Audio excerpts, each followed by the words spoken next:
did not really start out as a cane. It was created by this woman, I think in Iowa or in Idaho, basta in one of the states, no, in the United States, that this woman created a candy. It's not a cane. It's the letter J. Alright? And the letter J, candy, stands for Jesus. And it started out as a white candy. White, representing the purity and the righteousness of Jesus, with red stripes on it.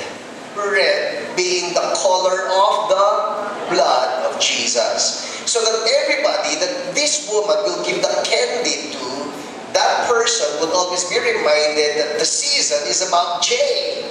The season is about Jesus. So when somebody hands you that Jesus candy, it's not a candy cane, it's a Jesus candy.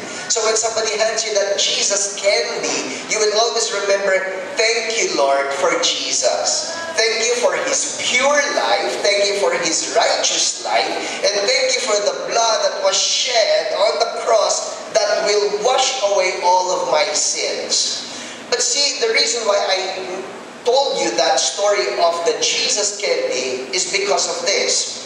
The Christmas celebration all over the world is much like the story of the Jesus candy.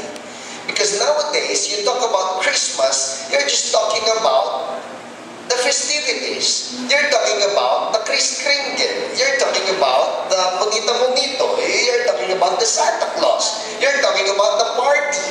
Wait, Christmas dapat merong caroling, dapat masaya, dapat may regalo. Asan ang regalo ko? Ang pagkawala ay hindi Pasko. Kulang ang Pasko. Nasaan yung hamon? Nasaan yung keso? But the spirit behind it, the meaning behind it all is just lost. So right now, I just want for us as a church to always be refreshed, and always be reminded, what is Christmas all about? No? Bagamat maganda yung kantahan, I have nothing against it. Matter of fact, kahapon, meron namamasko sa amin, si Rob Roscoe. I love that boy. I mean, tuwing umuwi ako doon sa amin tinitirhan na compound, it's like a small subdivision. Pag nauwi ako ron, si Rob Roscoe, pagka nakita ko yan, isang bata yan, I think he's about 3 or 4 years old. Yeah, he's about 3 or 4 years old. Ha? Pwede ba yan? Sige, huli ka.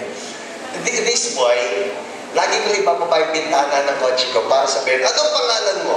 Rob Roscoe. Yeah, Rob Roscoe. He's about 3 years old. Right? I cannot... Saan ang mic?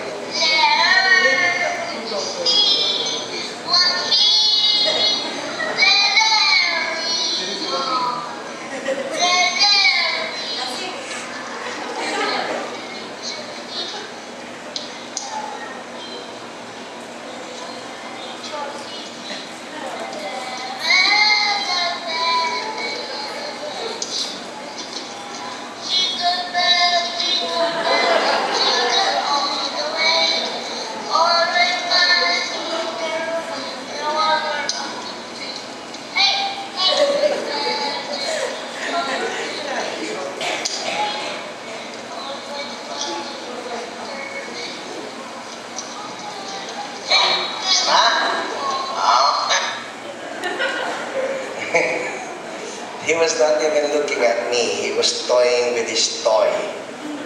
And then, he forgets he's singing.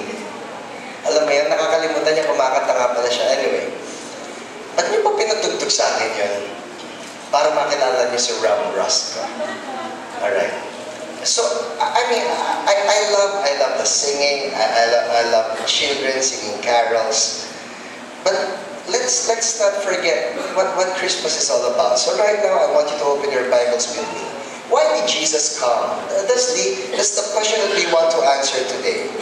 Why did Jesus come? 1 John chapter 3, please. 1 John chapter 3.